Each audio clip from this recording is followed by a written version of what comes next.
The Egyptians on the east bank of the canal were split into two armies, one in the north and one in the south. 100,000 men and about 1,000 tanks, well dug in and well defended by minefields.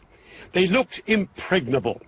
But one of Sharon's patrols had discovered a narrow gap, just 1 mile wide, between the two armies at this spot, where the Suez Canal joined a large salt lake.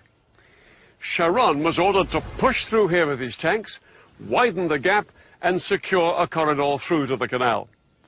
The Israelis would bridge the canal, and hundreds of tanks would then pour across it and fan out north and south to cut off the Egyptians from behind. The Egyptians' positions on the eastern canal bank would then be untenable. For the Israelis, the whole operation would be fraught with danger. The biggest threat was an Egyptian stronghold here, called Chinese Farm. It was just north of the planned Israeli corridor. Sharon had to neutralize the Egyptians at Chinese Farm if the Israeli plan was to succeed. But what the Israelis didn't know was just how big the Egyptian presence was at Chinese Farm.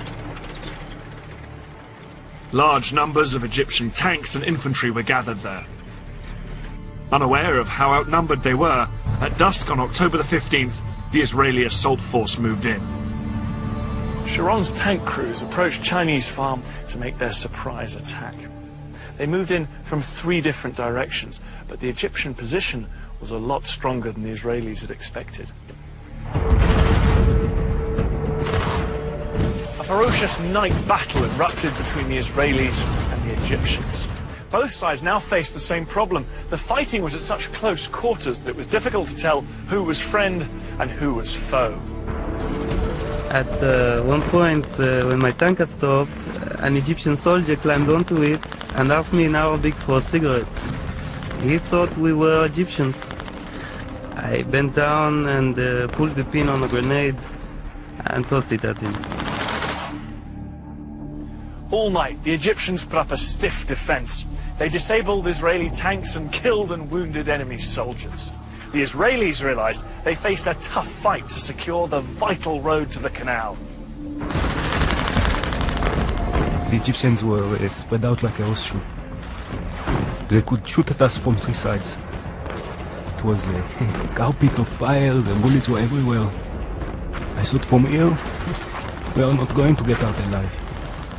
This is our death place. Sharon decided to cross the canal before waiting for the Battle of Chinese Farm to be won. At midnight, he sent 750 paratroopers to sneak across and establish the vital toehold on the west bank. His men had been totally unopposed. But to turn this into a major breakthrough, the Israelis would need to get thousands more men and tanks across the canal. In fact, the Israelis had built a mobile bridge a year before the war for just this purpose. The bridge was 180 meters long, weighed 400 tons, and took 3 days to put together. Once assembled, it was towed on metal rollers through the desert by 12 tanks along the only road down to the canal. But there was a problem. Because of the fighting still raging at Chinese Farm, the road to the canal was blocked by a huge traffic jam. By daybreak, the bridge had only traveled 2 miles. There were another 13 to go. Sharon needed to get tanks across the canal to reinforce his troops who'd crossed earlier. Without the bridge in place, he had to float 50 tanks across on inflatable rafts. The sudden appearance of Israeli tanks on the west bank of the canal was a huge surprise for the Egyptians. Soldiers manning the SAM batteries reported that groups of several tanks would show up in the distance, open fire at them, and then disappear.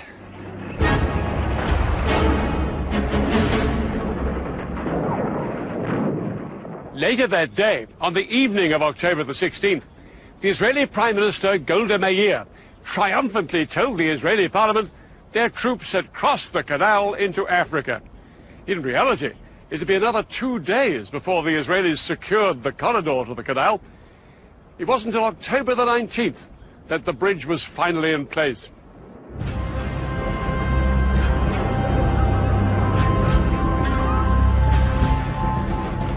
As Israeli tanks surged across the bridge, they came under heavy bombardment from Egyptian artillery and aircraft. But the tanks pushed on to their first objectives on the West Bank, Egypt's SAM missile sites. Once these missiles were destroyed, Israeli warplanes swept into the attack, in support of the tanks fanning out north and south on the west bank of the canal. Egypt's Third Army, here on the east bank, was soon in danger of being surrounded.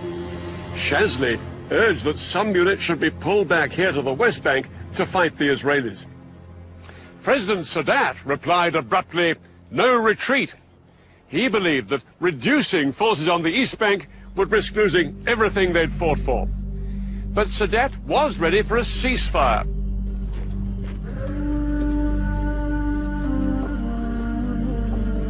It was announced on the 22nd of October.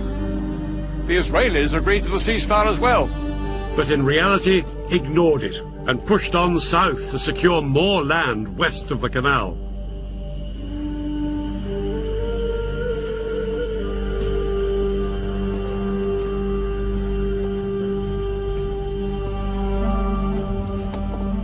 By October the 23rd, the Egyptian Third Army was surrounded.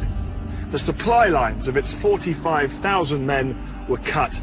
With only 4 days of food and water left, it wouldn't be long before they were starved into submission.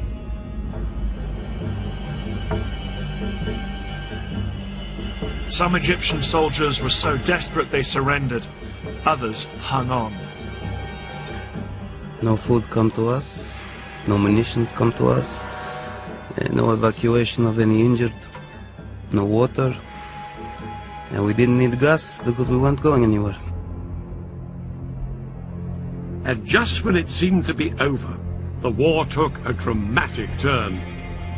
It was at this critical moment that Egypt's most powerful ally, the Soviet Union, made one final bid to help the Egyptians.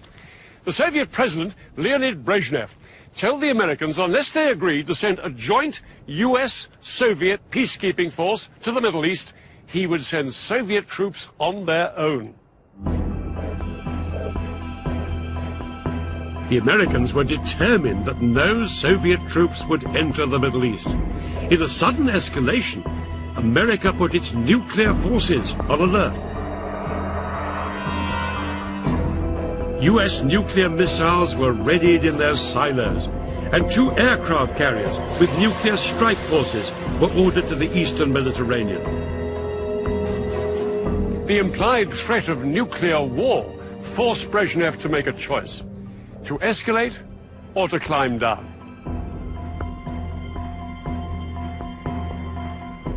Brezhnev decided to climb down, and no Soviet troops went to the Middle East.